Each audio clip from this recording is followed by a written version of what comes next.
تو میں اس کو یگمانی سے کہ آپ کا انتظار ختم ہوا ہے اور ایک نیا امتحان شروع ہونے جا رہا ہے، اس کے لیے سب اہتمام، انضرام اور انتظام کریں۔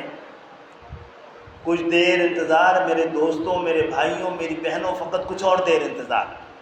اب تو سب راستے منزل کی طرف جاتے ہیں، اب تو مسافت کی تھکن لمحوں کی مہمان ہے، بس اب تو منزل کے نشاں پاؤں سے ٹکراتے ہیں۔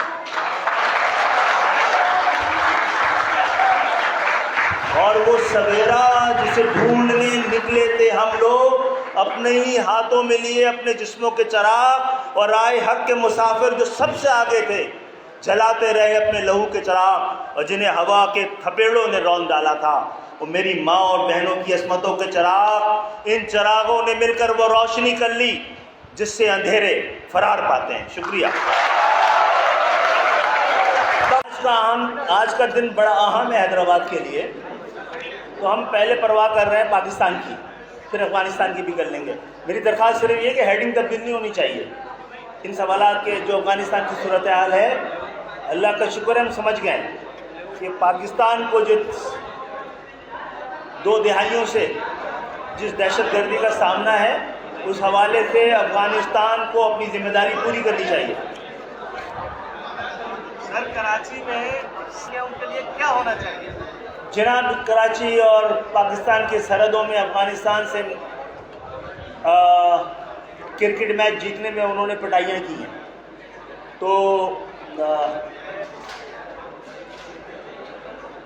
جو کچھ ہم کہتے رہے ہیں